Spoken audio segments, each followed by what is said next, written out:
ترنولی کی گولیوں سے موت؟ کیا کہہ رہے ہو؟ ترنولی کی گولیاں تو بواسیر کے لیے اکسیر ہیں، ان سے موت آنے کا کیا مطلب؟ حکیم بابا نے اس بار منہ بناتے ہوئے کہا اور عمران مسکرا دیا۔ حکیم بابا، میں نے بتایا ہے کہ میرا لقب حکیم ابو الخیر ہے، اس لیے جو کچھ میں جانتا ہوں وہ آپ نہیں سمجھ سکتے۔ وہ گولیاں نکالیے اور پھر تماشا دیکھیے، عمران نے کہا، اور حکیم بابا نے منہ بناتے ہوئے الماری سے ایک پرانی اور میلی سی شیشی اٹھائی، اس کا ڈھکن کھولا اور اس میں سے چنے کے برابر مٹیالے رنگ کی 2 گولیاں نکال کر اس نے عمران کی طرف بڑھا دیں۔ لالا کے چہرے پر بھی شدید حیرت تھی، لیکن وہ کچھ نہ بولی۔ پہلے اس مہمان میجر صاحب کا تماشا دیکھیے، یہ گولی واقعی بواسیر کے مرض کے لیے اکسیر ہے، لیکن اگر یہ گولی کسی صحت مند آدمی کو کھلا دی جائے تو پھر اس کا ری ایکشن مختلف ہو جاتا ہے۔ اس صحت مند آدمی کے خون کے خلیات تیزی سے ٹوٹ پھوٹ جاتے ہیں اور خون میں اس قدر حدت پیدا ہو جاتی ہے کہ خون کا ہر قطرہ شعلے سے بھی زیادہ گرم ہو جاتا ہے، اور پھر یہ گرم لاوے کی طرح خون انسان کے جسم کے ہر مسام سے باہر نکلنے لگتا ہے، لیکن چونکہ یہ انتہائی گرم ہوتا ہے اس لیے اس آدمی کو یہ محسوس ہوتا ہے جیسے جیسے وقت گزرتا جاتا ہے خون میں حدت بڑھتی جاتی ہے اور اسی لحاظ سے تکلیف بھی بڑھتی رہتی ہے، ایسی تکلیف کہ شاید جلتے ہوئے بھی ایسی تکلیف کسی کو محسوس نہ ہوتی ہو۔ جسم کا خون باہر رسنے میں کئی گھنٹے لگا دیتا ہے، یہی وجہ ہے کہ افریقہ کے بامبو قبیلے کے وچ ڈاکٹر جب کسی کو بھیانک ترین سزا دینے کا فیصلہ کرتے ہیں تو پھر اسے ترنولی کا رس پلا دیا جاتا ہے، اور یہ ایسی تکلیف ہے کہ شاید جسمانی طور پر مر جانے کے باوجود صدیوں تک اس آدمی کی روح بھی اس تکلیف کے تاثر میں ڈوبی رہتی ہے، اس لیے اس خوفناک ترین موت کو بامبو موت کہا جاتا ہے۔ عمران نے دونوں گولیاں ہتھیلی پر رکھتے ہوئے بڑے عالمانہ انداز میں تقریر کرتے ہوئے کہا، اور عمران اور حکیم بابا کی آنکھیں اس ماحول میں بھی حیرت سے پھیلتی چلی گئیں۔ شاید ساری عمر حکمت کرنے کے باوجود انہیں ان گولیوں کے ان خاصیتوں کا علم نہ ہو سکا تھا۔ کیا تم سچ کہہ رہے ہو؟ حکیم بابا نے حیرت بھرے لہجے میں کہا۔ ابھی آپ کے سامنے آ جائے گا، اور یہ میجر نمبر ون بھی یہ تماشا دیکھ لے گا۔ اگر اسے پھر بھی شوق ہوا مرنے کا تو پھر دوسری گولی اس کے حلق میں اتر جائے گی، عمران نے بڑے سرد لہجے میں کہا، اور پھر گولی کو دونوں انگلیوں کے درمیان پکڑ کر وہ اس میجر کی طرف بڑھنے لگا جس نے اپنے آپ کو مہمان کہا تھا۔ رک جاؤ، میں بتاتا ہوں، رک جاؤ۔ میرا نام میجر کاف ہے، میں لاسوں کا انچارج ہوں، اور یہ میجر انوف ہے، گاڑی کا انچارج۔ مہمان میجر نے یکلخت ہذیانی انداز میں چیختے ہوئے کہا۔ شاید عمران کی پرتاثیر تقریر نے جو منظر اس کے سامنے پیش کیا تھا وہی اسے دہلا دینے کے لیے کافی ثابت ہوا تھا۔ میجر کاف کا چہرہ پسینے سے تر ہو گیا تھا۔ اچھا، ویری گڈ، پھر تم سے تو پرانی یاد اللہ ہے میجر کاف، لیکن مجھے یہ توقع نہ تھی کہ تم یہاں بھی پہنچ جاؤ گے، عمران نے مسکراتے ہوئے جواب دیا، اور پھر وہ صفدر کی طرف مڑا۔ صفدر، باہر دیکھو، کوئی ہیلی کاپٹر موجود ہے، عمران نے صفدر سے مخاطب ہو کر کہا۔ ہاں، ہم ہیلی کاپٹر پر ہی آئے ہیں، وہ باہر موجود ہے، لیکن تم اگر یہ سوچ رہے ہو کہ تم اس ہیلی کاپٹر پر گاڑی پہنچ سکو گے تو یہ ناممکن ہے، اس بار میجر انوف نے ہونٹ چبا کر بات کرتے ہوئے کہا۔ کیا ہیلی کاپٹر میں پیٹرول ختم ہو گیا ہے یا کوئی خرابی ہو گئی ہے؟ عمران نے بڑے معصوم سے لہجے میں کہا، اور اس کے ساتھ ہی اس نے جیب میں ڈالا ہوا مشین پسٹل دوبارہ نکالا اور اطمینان سے چلتا ہوا وہ میجر کاف کی طرف بڑھ گیا۔ اس نے بڑے سرد مہرانہ انداز میں مشین پسٹل کی نال میجر کاف کی کنپٹی پر رکھی تو میجر کاف کا جسم بے اختیار کانپنے لگا۔ مت مارو، ہم تمہیں کچھ نہیں کہیں گے، میجر کاف نے ہکلاتے ہوئے کہا۔ تم نے بمباری کر کے ازامیر کی پہاڑیوں میں بے گناہ عورتوں اور بچوں کو شہید کر دیا ہے میجر کاف، اور یہ ایسا جرم ہے کہ جس کی سزا شاید میں تمہاری ایک ایک بوٹی کاٹ کر علیحدہ کر کے دیتا، لیکن فی الحال اس کا موقع نہیں ہے، اس لیے میں تمہیں بآسان موت مار رہا ہوں، عمران نے انتہائی سرد لہجے میں کہا، اور اس کے ساتھ اس نے ٹریگر دبا دیا۔ دوسرے لمحے میجر کاف کی کھوپڑی سینکڑوں ٹکڑوں میں تبدیل ہو گئی، اس کے خون اور کھوپڑی کے ٹکڑے ساتھ کھڑے ہوئے میجر انوف کے چہرے اور جسم پر پڑے، اور میجر انوف کا پورا جسم بری طرح لرزنے لگا، جبکہ حکیم بابا اور لالا دونوں نے آنکھیں بند کر لیں۔ حکیم بابا کا جسم بری طرح کانپ رہا تھا، جیسے انہیں لرزے کا بخار ہو گیا ہو۔ ہاں میجر انوف، اب تم بتاؤ تم کیا چاہتے ہو؟ عمران نے میجر کاف کا جسم زمین پر گرتے ہی آگے بڑھ کر کانپتے ہوئے میجر انوف کی کنپٹی سے مشین پسٹل کی نال لگاتے ہوئے اسی طرح سرد لہجے میں کہا۔ مجھے مت مارو، میں تمہیں باحفاظت یہاں سے واپس بھیجوا دوں گا، میجر انوف نے کہا اور عمران بے اختیار ہنس پڑا۔ ٹھیک ہے، ہم واپس چلے جائیں گے، لیکن یہ بتاؤ کہ تم کتنے عرصے سے یہاں گاڑی میں رہ رہے ہو؟ عمران نے پوچھا۔ میں تو طویل عرصے سے یہاں ہوں، میجر کاف اپنے ایجنٹوں کے ساتھ ابھی آیا تھا، میجر کاف نے جواب دیتے ہوئے کہا۔ تمہیں زندگی بچانے کا آخری موقع دے رہا ہوں۔ تمہیں یہ تو معلوم ہوگا کہ ہمارا تعلق بھادرستان سے نہیں بلکہ پاکیزہ سے ہے۔ گو ہم یہاں آئے اس لیے تھے کہ ہمارا مقصد گاڑی میں موجود GT1 کی لیبارٹری اور آپریشنل فیلڈ کو تباہ کرنا تھا، لیکن جہاں تک پہنچتے پہنچتے میں نے ذاتی طور پر اس بات کو اچھی طرح محسوس کر لیا ہے کہ یہ دونوں کام ہر لحاظ سے ناممکن ہے۔ اس لیے میں نے واپسی کا پروگرام بنا لیا، اور تم نے وعدہ کیا ہے کہ ہمیں باحفاظت واپس بھیجوا دو گے، مگر ہرات نہیں، بلکہ کسی ایسی جگہ جہاں مجاہدین کا کیمپ نزدیک ہو تاکہ ہم باحفاظت پاکیزہ پہنچ سکیں۔ ہمارا تعلق پاکیزہ سیکرٹ سروس سے ہے، اور پاکیزہ سیکرٹ سروس کا چیف انتہائی ظالم اور سرد مہر آدمی ہے۔ اگر اس طرح ہم خالی ہاتھ واپس گئے تو وہ ہمیں بھی گولی مارنے سے دریغ نہیں کرے گا۔ اس لیے میں نے ایک اور پروگرام بنایا ہے کہ ہم جا کر اسے تفصیل سے بتا دیں کہ اس لیبارٹری کا محل وقوع ایسا ہے اور اس کی حفاظت سے اقدامات ایسے ہیں کہ ہماری کوشش ہی فضول ثابت ہوئی۔ اس لیے ہم صرف معلومات حاصل کر کے واپس آ گئے ہیں، چونکہ درد سر مجاہدین کا ہے، اس لیے وہ یہ معلومات مجاہدین کو منتقل کر دے گا۔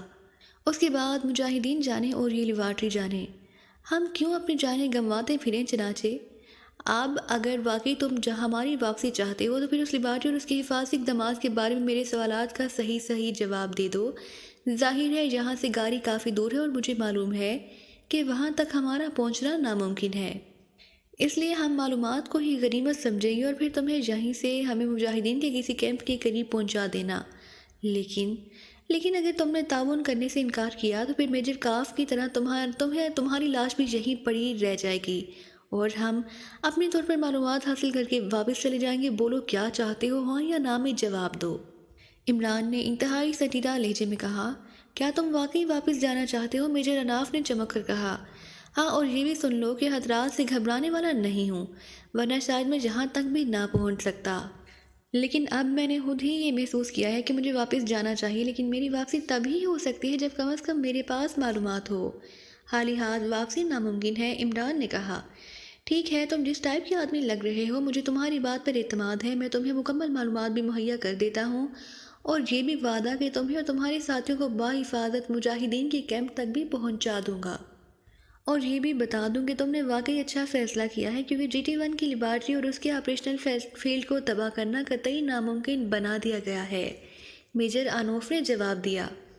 اور پھر عمران نے اس سے لیبارٹری اور اس کے محل وقوع اور اس کے حفاظتی اقدامات کے ساتھ ساتھ میجر انوف، اس کی فورس اور اس کے آدمی کے بارے میں پوری تفصیلات ایسی سوالات سے حاصل کر لی کہ شاید میجر انوف کو بھی اس بات کا احساس نہ ہو سکا کہ اس کے عام سے جوابات کی مدد سے عمران کس قدر گہرائی میں نتائج اخذ کر لے گا۔ شکریہ میجر انوف، تم نے واقعی مجھ سے تعاون کیا ہے، لیکن تم نے حکیم بابا جیسے بوڑھے آدمی کو تھپڑ مارے ہیں، اور اگر ہم فوری طور پر مداخلت نہ کرتے تو شاید تم انہیں تخت پوش پر مار دیتے، اور اگر مزید غیر انسانی تشدد کرتے، اور حکیم بابا ہمارے لیے انتہائی معزز آدمی ہیں، اس لیے اس جرم میں تمہیں آسان موت دے رہا ہوں، عمران نے مسکراتے ہوئے کہا۔ اور پھر اس سے پہلے کہ میجر انوف کوئی جواب دیتا، عمران نے ٹریگر دبا دیا، اور اس بار میجر کاف کی طرح میجر انوف کی کھوپڑی بھی سینکڑوں ٹکڑوں میں تبدیل ہو گئی اور اس کی لاش دھڑام سے نیچے جا گری۔ اور تم کس سد مہری سے انہیں قتل کرتے ہو؟ یہ سب کچھ بے حد ہولناک ہے، حکیم بابا نے انتہائی ہراساں لہجے میں کہا، اور عمران مسکرا دیا۔ یہ بھادرستان کی غیرت کے قاتل ہیں حکیم بابا، اور میں نے تو انہیں آسان موت مارا ہے، ورنہ ان کو تو واقعی ترنولی کی گولیاں کھلانی چاہیے تھیں، لیکن میرے پاس اتنا وقت نہیں ہے۔ لالا، تم باہر جا کر میرے ساتھیوں کو بلا لاؤ، ہم نے فوری طور پر یہاں سے گاڑی جانا ہے، عمران نے سرد لہجے میں کہا، اور لالا سر ہلاتی ہوئی اٹھی اور تیزی سے باہر کو لپک گئی۔ کیا واقعی تم ان گولیوں کے بارے میں درست کہہ رہے تھے؟ حکیم بابا نے حیرت بھرے لہجے میں کہا، اور عمران مسکرا دیا۔ ہاں، لیکن یہ اثرات صرف بے غیرتوں کے خون پر ہوتے ہیں، غیرت مند کے لیے یہ بے ضرر ہی رہتی ہیں، عمران نے جواب دیا، اور حکیم بابا حیرت سے عمران کو دیکھتے رہ گئے، شاید عمران کی بات کا مطلب سمجھنے کی کوشش کر رہے تھے۔ چند لمحوں بعد اس کے باہر موجود ساتھی اندر آ گئے، لالا بھی ساتھ تھی۔ میک اپ باکس نکالو، اس میجر انوف کا میک اپ میں کروں گا۔ میجر کاف کا میک اپ صفدر کر لے گا اور تنویر کیپٹن شیل اور صدیقی ان تین مقامی افراد کا میک اپ کریں گے، جلدی کرو، عمران نے کہا اور اس کے ساتھ ہی اپنی پشت پر لدے ہوئے بیگ اتار لیے اور پھر وہاں اس کمرے میں وہ سب میک اپ لگانے میں مصروف ہو گئے۔ حکیم بابا اور لالا دونوں حیرت بھرے انداز میں انہیں دیکھ رہے تھے۔ وہ بالکل اس طرح نہیں دکھ رہے تھے جیسے بچے کسی شوبدہ گر کو حیرت انگیز شوبدہ گری کرتے ہوئے دیکھتے ہوں۔ پھر لباس بھی تبدیل کیے گئے۔ دونوں میجروں کی وردیوں پر خون کی چھینٹے اور ان کی کھوپڑیوں کے ٹکڑے موجود تھے۔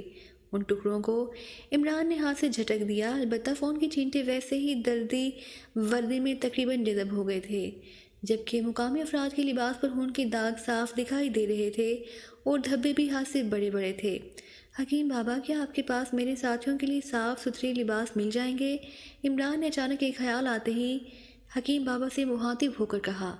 ہاں، میرے شہید بیٹوں کے لباس صندوق میں پڑے ہیں، یقیناً تمہارے ساتھیوں کو پورے بھی آئیں گے اور مجھے خوشی ہوگی کہ میرے شہید بیٹوں کے لباس تم جیسے بہادروں نے پہنے ہیں، حکیم بابا نے کہا اور عمران مطمئن انداز میں مسکرا دیا۔ دفاتر کے انداز میں سجے ہوئے کمرے سے مہاگنی کی ایک جدید اور خوبصورت آفس ٹیبل کے پیچھے ایک لمبا ترنگا اور چوڑی چھاتی والا نوجوان بیٹھا ہوا تھا۔ اس کا چہرہ قدرے لمبوترا اور جبڑے بھاری تھے، جس کی وجہ سے وہ خاصا شفاف اور باروب آدمی نظر آ رہا تھا۔ اس کے سر پر موجود چھوٹے چھوٹے بال سرکنڈوں کی طرح اوپر کو اٹھے ہوئے تھے۔ اس کا نام لوبانو تھا۔ لوبانی روسیاہی سیکرٹ سروس کا سب سے فعال اور مشہور ایجنٹ تھا۔ اس کی کارکردگی زیادہ تر فیلڈ ایکریمیا تھا اور ایکریمیا میں اس نے ایسے کارنامے سر انجام دیے تھے کہ ایکریمیا کی اسپیشل ایجنسیاں اس کا نام سنتے ہی خوف کھانے لگتی تھیں۔ ویسے اس نے دنیا کے ہر ملک میں کام کیا تھا، لیکن جب سے گاری میں GT1 کی لیبارٹری قائم ہوئی تھی، اسے خصوصی طور پر اس لیبارٹری کا سیکیورٹی انچارج بنا کر یہاں تعینات کیا گیا تھا اور تب سے وہ یہاں سیکیورٹی انچارج بنا ہوا تھا۔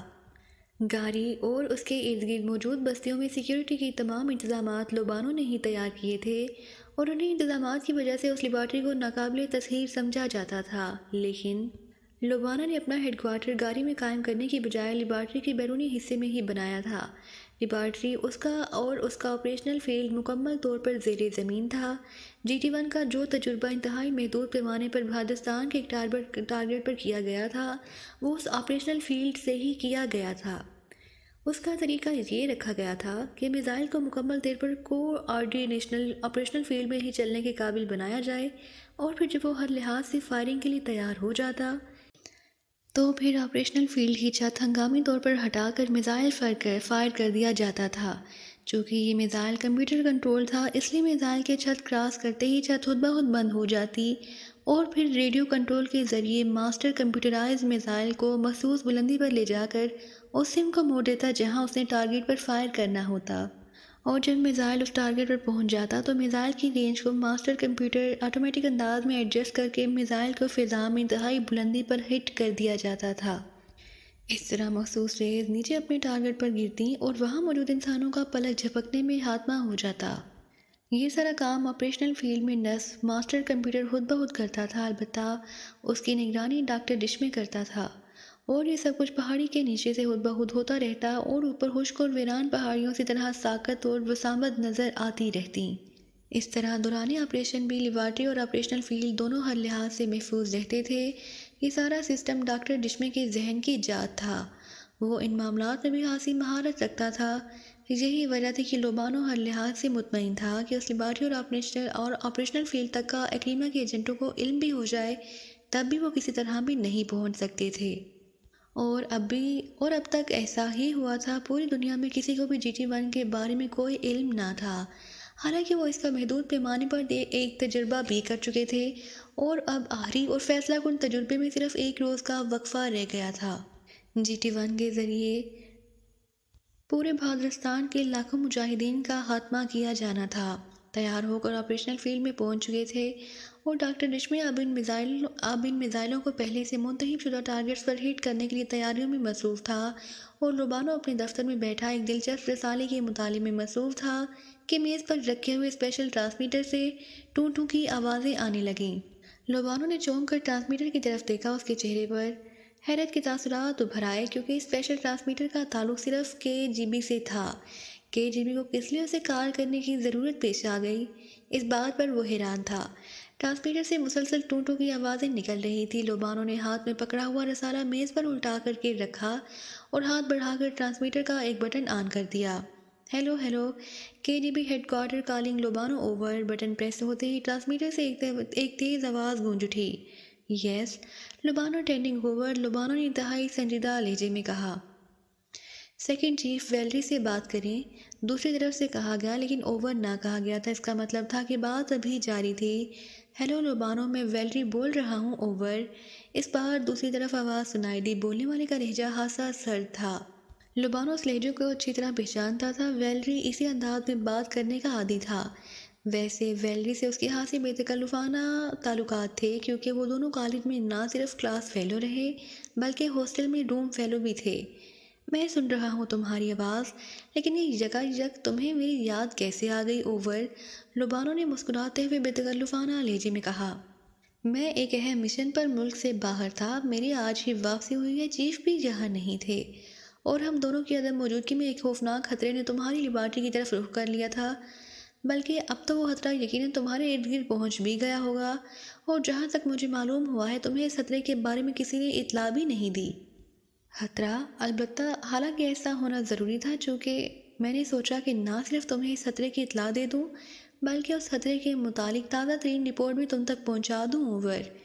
ویلری نے اس بار ہاتھ سے سنجیدہ لہجے میں کہا تو لوبانو بری طرح چونک پڑا۔ خطرہ اور GT1 لیبارٹری، بلکہ اس خطرے کے متعلق تازہ ترین رپورٹ بھی تم تک پہنچا دوں، اوور۔ ویلری نے اس بار ہاتھ سے سنجیدہ لہجے میں کہا تو لوبانو بری طرح چونک پڑا۔ خطرہ اور GT1 لیبارٹری کو کیا کہہ رہے ہو؟ کہیں تم نے کوئی زہریلی شراب تو نہیں پی لی؟ عام شراب سے تو تمہیں نشہ نہیں ہوتا، اوور، لوبانو نے منہ بناتے ہوئے کہا۔